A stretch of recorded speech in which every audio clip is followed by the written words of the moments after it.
আইয়ুহাল্লাযীনা আমানু কু আনফুসাকুম ওয়া আহলিকুম নারা। আমার আল্লাহ ডেকে বললেন, আয় আমার বান্দা বান্দীরা, আয় আমার বান্দা বান্দীরা, এ আমার ইমানদার গণেরা, আমি আল্লাহ জানিয়ে দিলাম তোমরা নিজে জাহান্নামের আগুন থেকে বেঁচে যাও, তোমরা নিজের জানকে বাঁচিয়ে নাও, অতঃপর তোমাদের সন্তান সন্ততি তোমাদের আহাল বর্গদেরকে ওই জাহান্নামের আগুন থেকে বাঁচিয়ে নাও। তোমরা নিজে বাঁচো, তোমাদের আহাল বর্গ সন্তান সন্ততিদেরকে তোমরা বাঁচিয়ে নাও। কার কথা? কথা বলেন আল্লাহর কথা। আল্লাহ বললেন তোমরা নিজে বাঁচো, তারপরে তোমাদের আল আওলাদকে বাঁচাও। কিন্তু আমি আপনি বাবাজি, যিনি আমাদেরকে বাঁচাবেন, কিয়ামতের দিন যিনি আমাদেরকে রেহাই করিয়ে নেবেন, আল্লাহর কাছে কান্নাকাটি করবেন, আল্লাহর কাছে রোনাজারি করবেন, আল্লাহর কাছে সিজদায় রত হয়ে থাকবেন, তিনি কে? তিনি হলেন আমাদের নবী, আখিরি নবী। জোরে বলুন সুবহানাল্লাহ। সেই নবী যদি আপনারা উম্মাত উম্মাতানি না হতে পারেন, সেই নবীর ভালোবাসার মানুষ যদি না হতে পারেন, উপায় কিন্তু হবে, উপায় কিন্তু হবে না। কথা বুঝতে অসুবিধা হচ্ছে না তো? হ্যাঁ বাবাজি আমার ভাইরা, উপায় কিন্তু হবে না। আম্মা জান আয়েশাকে রাসূল বললেন, আয়েশা কিয়ামতের দিন জানো আমি রাসূল কতটা ব্যস্ত থাকবো। ভাই ও বাবাজি, সোনার মানিকেরা, জওয়ানেরা, ও যুবকেরা, ও আমার আম্মা জান বোনেরা, খালারা, বেটিরা, শুনে যান একটু খানি রাতের বেলা আল্লাহর নবী, দুনিয়ার বাদশাহ হাবিবুল্লাহ জনাবে মুহাম্মদুর রাসূলুল্লাহ সাল্লাল্লাহু আলাইহি ওয়াসাল্লাম, নবী আমার আম্মা জান আয়েশাকে ডাকলেন, ও বিবি আয়েশা, আমি রাসূলুল্লাহ জানিয়ে দিলাম বিবি, কাল কিয়ামতের দিনে, কাল মাহশারের ময়দানে আমি রাসূলুল্লাহ এত ব্যস্ত থাকব, আমি এত পেরেশান হয়ে থাকব। আম্মা জান আয়েশা কথাটা শুনে জাজ্জার করে আম্মা জান আয়েশা কান্নাকাটি করে, আম্মা জান আয়েশা রোনা জারি করে। ইয়া রাসূলুল্লাহ, ইয়া হাবিবাল্লাহ, হুজুর আপনি কেন এত পেরেশান হয়ে থাকবেন? আপনি কেন এত দৌড়াদৌড়ি করবেন? আপনি কেন এত ছোটাছুটি করবেন? আল্লাহ নবীর মনটা খারাপ হয়ে যাবে, আল্লাহ নবী চোখে পানি চলে আসবে। ও বিবি আয়েশা, আমি রাসূলুল্লাহ জানিয়ে দিলাম বিবি, শুনে রেখে দাও, জেনে রেখে দাও, আমার আখিরি জামানাতে আমার গুনাহগার উম্মত উম্মাতানিরা হবে, তারা বেশি নামাজ আদায় করতে পারবে না, তারা বেশি রোজা রাখতে পারবে না, তারা বেশি দান খায়রাত গুলো করতে পারবে নাই, তারা বেশি আমলদার হবে নাই। আমি মিজানের পাল্লার কাছে চলে যাব, আমি মিজানের কাছে চলে যাব, আমার গুনাহগার উম্মত উম্মাতানির নেকির পাল্লাটা যখনই কমে যাবে, নেকির পাল্লাটা যখনই কম হয়ে যাবে, আমি রাসূলুল্লাহ, আমি হাবিবুল্লাহ, আমি এমন করে আল্লাহ দরবারে কান্নাকাটি করব, আল্লাহ দরবারে রোনা জারি করব। আমার আল্লাহ আমার দোয়াটা কবুল করে নিয়ে গুনাহগার উম্মত উম্মাতানির নেকির পাল্লাটা আমার আল্লাহ পাক ভারী করে দেবে। আর একটু জোরে হবে না? আমার নবী উম্মতের জন্য কতটা দরদি নবীটা, মায়ার মায়ার নবী, দয়ার নবী আমার মিজানের পাল্লার কাছে চলে যাবে। বাবাজি, আমরা কি বেশি আমলদার হতে পেরেছি? বাবা যে আপনি শুনলে চমকে উঠবেন। আগে আগে আগে নবীদের উম্মাত উম্মাতানিরা আদম সফিউল্লাহ থেকে নিয়ে ঈসা রুহুল্লাহ পর্যন্ত কোন নবীর উম্মাত উম্মাতানি 350 বছর, কেউ বা 400 বছর, কেউ বা 600 বছর তারা জিন্দেগি পেয়েছিল, হায়াত পেয়েছিল, বান্দিগি করেছিল। আমরা হায়াত পাই কতটুকু? কেউ বা 40, কেউ বা 50, গড়ে 60 বছর, গড়ে 60 বছর। তাই 60 বছরের ভিতরেও 40 বছর আপনার মাঠে ঘাটে আপনার কাটিয়ে দিই। যখন মাজাব দরদ হয়, হাঁটুই দরদ হয়, তখনই মসজিদের দিকে যাই। কথা কি ভুল বলছি বাবা? আমার কথা একটু বুঝবে। তাহলে বাবাজি আপনি ধরে নেন 60 বছরই ধরেন, 60 বছরের ইবাদত বান্দিগি আর কোথায় 350 বছর বান্দিগি এক হবে? পাল্লা এক হবে? হ্যাঁ, ধারে কাছেই যাবে না, ধারে কাছেই যাবে না। আম্মাজান আয়েশাকে এমন করে ভাই বর্ণনা রয়েছেন, রাসূলুল্লাহ সাহাবীরা প্রশ্ন করলেন, আল্লাহ নবীর কাছে জানতে চাইলেন, ইয়া রাসূলুল্লাহ, ইয়া হাবিবাল্লাহ, তাহলে আপনার উম্মাত উম্মাতানিদের আমল কি কম হবে? আল্লাহ বললেন, হাবিব না, আমি আল্লাহ এমন করে 2টা দিন দিয়েছি। কয়টা দিন? কয়টা? 2টা। তার ভিতরে একটা হলো লাইলাতুল কদর। এই লাইলাতুল কদরের রাত্রিটা যদি কেউ ইবাদত বান্দিগি করে, কাউরির নসিবে যদি জুটে যায়, ইবাদত বান্দিগি যদি সে করে, কত মাস? কত মাস? 1000 মাসের অতি উত্তম রাতের ইবাদত বান্দিগি না করলে যতটা সওয়াব হবে, করলে যতটা সওয়াব হবে, ওই এক রাত্রি যাপন করলে আল্লাহ অতটা সওয়াব দেবে। জোরে বলুন সুবহানাল্লাহ। তাহলে 60 বছরে যদি আপনার 40 বার লাইলাতুল কদর পায়, তাহলে হাজার হাজার করে একটু হিসাব করে নেবে। কোন উম্মাত উম্মাতানি আমাদের সঙ্গে পারবে? পারবে? ভাই বাবাজি, সোনার মানিকেরা, জওয়ানেরা, ও যুবকেরা, ও আমার আম্মাজান বোনেরা, খালারা, বেটিরা, শুনে যান একটুখানি রাতের বেলা আমার ওয়াজ বুঝতে গেলে বাবা, আমার ওয়াজ বুঝে নিতে গেলে বাবা, একটুখানি ধ্যানটা আমার দিকে রেখে দিতে হবে। আমি আল্লাহর নবী, দিন দুনিয়ার বাদশাহ হাবিবুল্লাহ জনাবে মুহাম্মদুর রাসূলুল্লাহ সাল্লাল্লাহু আলাইহি ওয়াসাল্লাম, আল্লাহ নবীর কথা বলছিলাম, মিজানের কাছে রেখে দিলাম। আবার একটা কথা টেনে নিয়ে আসলাম, অন্য অন্য নবীগণের উম্মাত উম্মাতানিরা তারা হায়াত বেশি বেশি পেয়েছিল, আমরা তো কম হায়াত পাই, আমরা তো কম বয়স পাই। তাহলে কি আমরা ইবাদতে ছোট হয়ে যাব? আমাদের ইবাদত কি কমে যাবে? না না, একটুখানি মনে রেখে দেন, আল্লাহর নবী দরবারে ফেরেশতা জিবরাইল আমিন পৌঁছে গেলেন, আল্লাহ নবীকে সালাম জানিয়ে দিলেন, আসসালাতু আসসালামু আলাইকা ইয়া রাসূলুল্লাহ, আসসালাতু আসসালামু আলাইকা ইয়া হাবিবাল্লাহ। আল্লাহ নবী জিবরাইলের আমিনের দিকে তাকাই, আল্লাহ নবী দেখতে পাই জিবরাইল আমিন যেন মুস্কি মুস্কি মুস্কি হাসেন। আল্লাহ নবী জিজ্ঞাসা করলেন, ও মালাইকা জিবরাইল আমিন, আপনি কেন এত মুস্কি মুস্কি মুস্কি মুস্কি হাসেন? আপনি অন্যদিন আমার দরবারে আসেন, আপনি তো ভয়ে ভীত হয়ে থাকেন, আপনার মনটা খারাপ হয়ে থাকে, আজকে কেন আপনি মুস্কি মুস্কি হাসেন?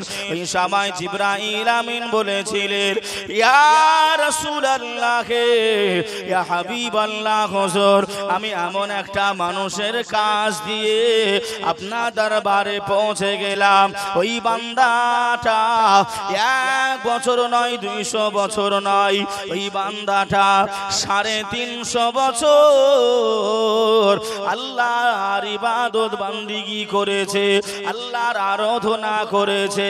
আল্লাহ নবী জানিয়ে দিলেন, ও মালাইকা জিবরাইল আমিন, এটা তো ভালো সংবাদ, এটা তো ভালো খবর। ও 350 বছর আল্লাহর ইবাদত বান্দিগি করেছে। ও ভাইজানেরা, ও সোনার মানিকেরা, আল্লাহ নবীকে জিবরাইল আমিন জানিয়েছিলেন, ইয়া রাসূলুল্লাহ, ইয়া হাবিবাল্লাহ, হুজুর আমি এজন্যই হাসি নাই, আমি এজন্যই মজা করি নাই। ও একদিন আল্লাহ দরবারে দোয়া চাই, আল্লাহ আল্লাহ আল্লাহ, আমি আপনার ইবাদত গুজার বান্দা, আল্লাহ আপনার আরাধনা করা বান্দা। আল্লাহ 1 বছর নয়, আল্লাহ 2 বছর নয়, আল্লাহ 350 বছর ধরে আল্লাহ আপনার ইবাদত বান্দিগি করলাম। ইয়া রাব্বাল আলামিন, আল্লাহ আপনি আমার যখন মওত নসিব করে দেবেন, আল্লাহ আপনি যখন আমার মওতটা দিয়ে দেবেন, ওই সময় আপনি জানো আমি যখন সেজদায় যাব, ওই সেজদার হালাতে আপনি আমার মওত নসিব করে দেবে। জোরে হবে না? কি হালাতে? সাজদার হালাতে। কত বছর ইবাদত করেছে? 350 বছর। ইয়া রাসূলুল্লাহ, ইয়া হাবিবাল্লাহ, ওই ব্যক্তিটা আল্লাহর দরবারে দোয়া চাইছে, আল্লাহ আমার কিছুই চাই না, টাকা কড়ি পয়সা গাড়ি বাড়ি কিছুই দরকার নাই, ইয়া রাব্বাল আলামিন, আল্লাহ আপনি যখন আমার মরণটা নসিব করবেন, মওতটা দান করবেন, আল্লাহ আপনি আমাকে সেজদার হালাতে মরণটা নসিব করে দেবেন। একটু জোরে হবে না সুবহানাল্লাহ? আচ্ছা বাবা, এই দোয়ার করার কারণটা কি? কারণ তো একটা আছে, একটু কথা বলে। কারণ তো একটা আছে বাবাজি। আল্লাহ নবী সোনা জবানে বলেছেন, যে ব্যক্তিটা যে হালাতে ইন্তেকাল করবে, যে হালাতে ইন্তেকাল করবে, কিয়ামতের দিন সে ব্যক্তিটা সেই অবস্থায় কিয়ামতে আল্লাহ তাকে তুলবে। এবার একটু বলুন, যদি কেউ আপনার সেজদার হালাতে যদি কেউ ইন্তেকাল করে, ওই ব্যক্তিটা সেজদা হালাতে যদি কিয়ামতের দিন ওঠে, ওই ব্যক্তিটা আপনার জান্নাতি না জাহান্নামী? জোরে বলেন। জান্নাতীতে কোনো সন্দেহ নাই। কিন্তু আমরা যেভাবে আপনার রাতের বেলায় ঘুমাতে যাই, হ্যাঁ দেখবেন বাবা, দেখবেন অনেক অনেক বাড়িতে টিভি চলতেছে, কিন্তু আপনার ওরা ছেলে মেয়ে বিবি স্বামী সবাই ঘুমিয়ে গেছে, টিভি আপন মনে চলেই যাচ্ছে। আছে না? না। অনেক বাবাজিরা আছে, বাংলাদেশের মুমতাজ শরীফউদ্দিনের আপনার গানগুলো কানের কাছে না দিলে বলে নাকি আবার ঘুম আসেন। এই বলে না, বলেন হ্যাঁ বলে বাবাজি। এবার একটু বলেন, যদি কোনো ব্যক্তি ওই টিভি দেখা অবস্থায় কিয়ামতে ওঠে, গান শোনা অবস্থায়, এ যুবকেরা ইয়ারফোন হেডফোনটা লাগিয়ে তুমি সারা রাত গান বাজিয়ে চলে গেলে, রাত্রি যদি তোমার মরণটা হয়ে যায়, সকাল বেলায় তুমি সূর্য যদি দেখতে না পাও, ওই অবস্থায় যদি তোমার ইয়ারফোন সহ কিয়ামতের দিন যদি তুমি ওঠো, জান্নাতি হবে না জাহান্নামী? জোরে বলে না। হ্যাঁ, আপনাদের কথা বলতে অসুবিধা হচ্ছে। হ্যাঁ, মরণ আসবে কি আসবে না? এই মরতে হবে না, হবে না?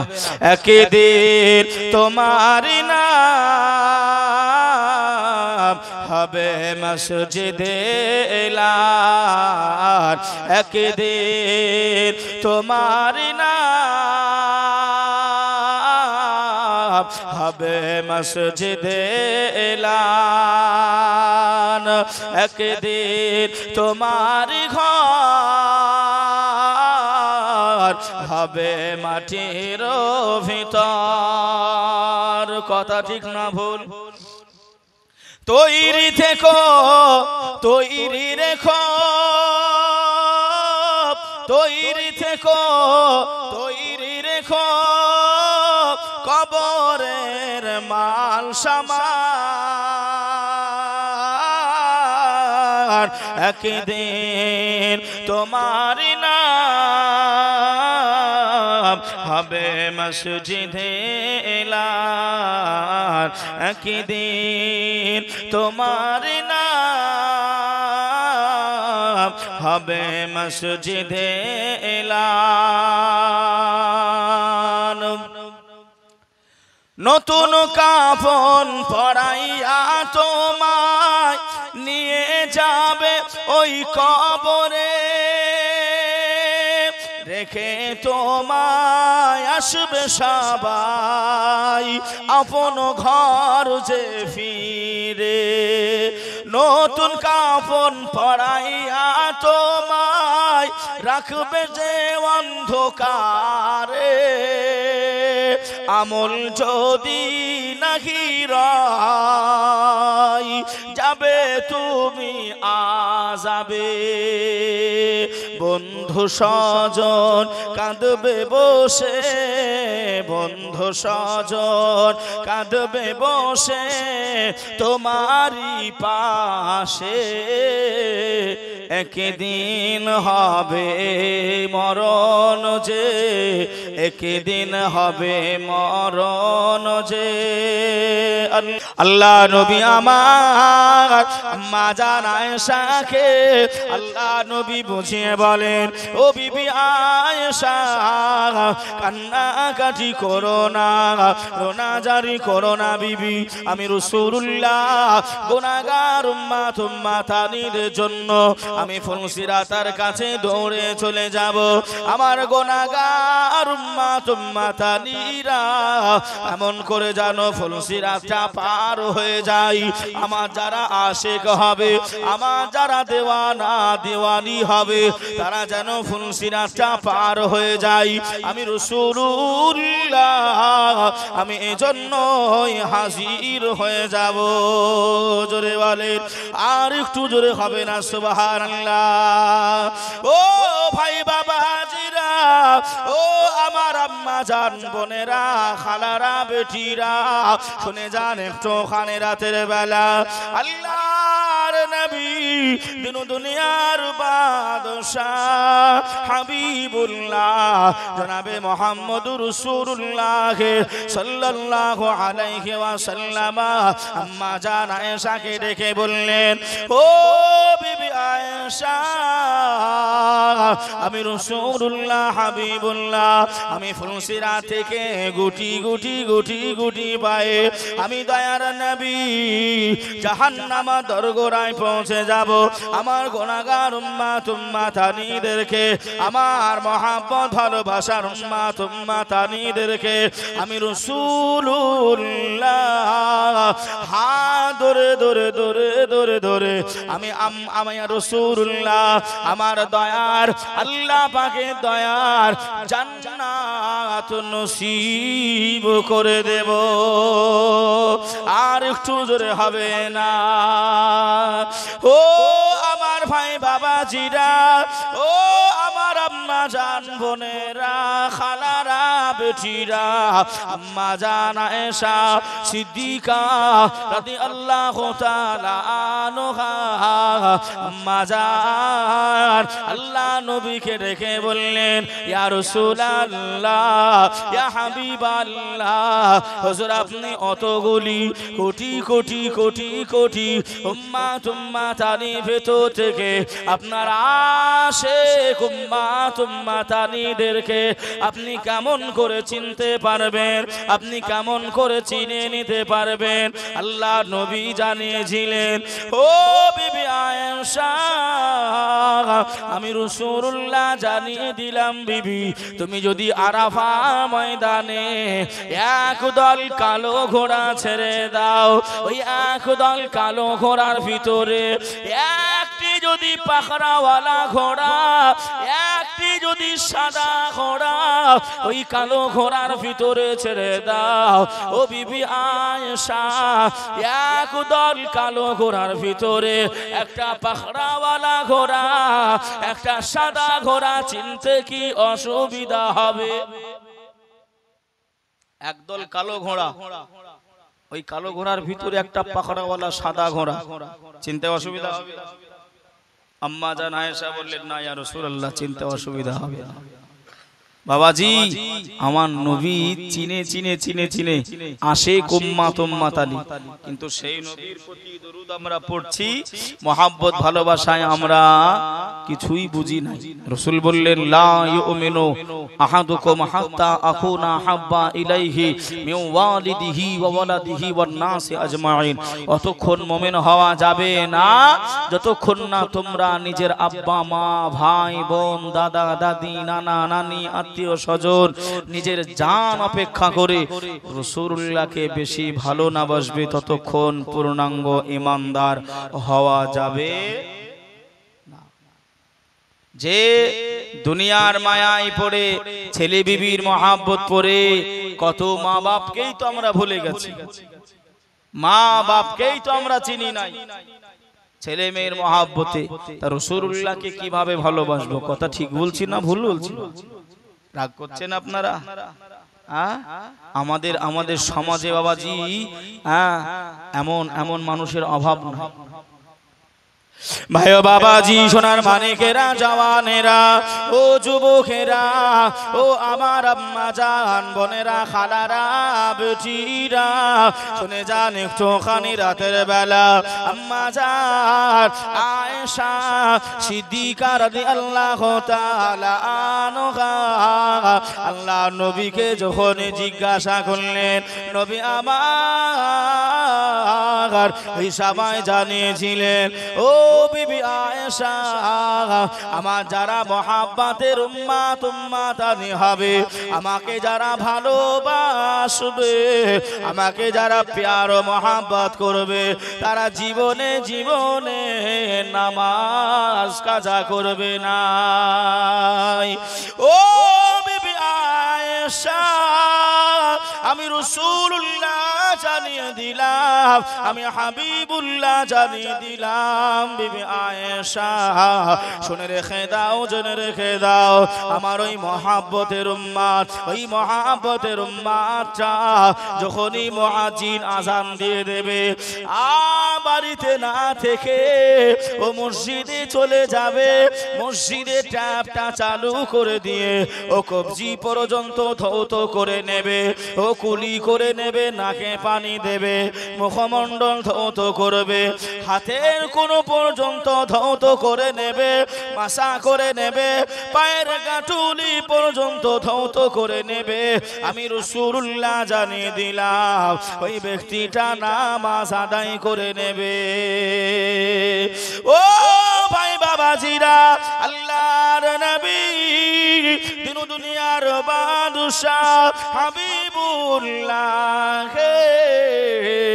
জনাবে মুহাম্মদুর রাসূলুল্লাহ সাল্লাল্লাহু আলাইহি ওয়াসাল্লাম নবী আমার আম্মা জান আয়েশাকে বললেন, ও বিবি আয়েশা, ও বিবি আয়েশা, শুনে রেখে দাও বিবি, ওই যে আমার আমার আমার উম্মাত উম্মাতানি, আমার মহাব্বতের উম্মাত উম্মাতানি ওযুটা বানিয়ে নিল নামাজ আদায় করার জন্য। ওই ওযুর স্থানগুলো, ধৌত করা স্থানগুলো আমার আল্লাহ পাক দয়া করে, আমার আল্লাহ পাক মায়া করে কাল কিয়ামতের দিনে এই লাইটের মতো ওই জায়গাগুলো জল জল করে জ্বলতে থাকবে। আর একটু জোরে হবে না? ও আমার বিবি আয়েশা সিদ্দিকা, আমি রাসূলুল্লাহ দেখতে পাবো আমার উম্মাত উম্মাতানির হাতের কোন পর্যন্ত জ্বলবে, মুখমণ্ডলটা জ্যোতির মতন জ্বলবে। আমি আল্লাহ নবী তাদের হাত ধরে ধরে ধরে ধরে দয়ার জান্নাত নসিব করে দেব। আর একটু জোরে হবে না? যে নামাজ আল্লাহ নবী কি বলেছেন নাকি ভাই নামাজ লাগবে না? কথা বলে। আমি বলতে চেয়েছি নামাজ পড়ে অহংকার করা যাবে যে আমি নামাজি, নামাজের ওসিলায় আমি জান্নাতে যাব, এ বলা যাবে না। রাসূলুল্লাহ শাফাআত বিহীন কেউ দয়ার জান্নাতে যেতে পারবে? জোরে বলেন পারবে? বাবাজি এটা কথা আপনাদেরকে আমি বলি। আর কৃপণ বোঝেন? কৃপণ কথা বলেন, কৃপণ কৃপণ কিপটে বোঝেন না? আমাদের দিকের একটু ভাষা হয়তো আলাদা হতে পারে, কিছু মনে করবেন না, কেননা কথায় আছে কোন দিকের আপনার বুলি কোন দিকের গালি, কথা ঠিক না? কোন দিকের বুলি কোন দিকের গালি, রাগ করবেন না বাবা, একটু বুঝবেন, বুঝতে না পারলে বলবেন। তা একজন কৃপণ এত কৃপণ ও আপনার দুনিয়াতে কিচ্ছু খায় না, কিচ্ছু খায় না, খালি ডাল আর আলু ছানা। কি খায়? ডাল আর আলু ছানা। তো বিবাহ করেছে বাপের একটা বেটি, বাপের একটা বেটি আদরের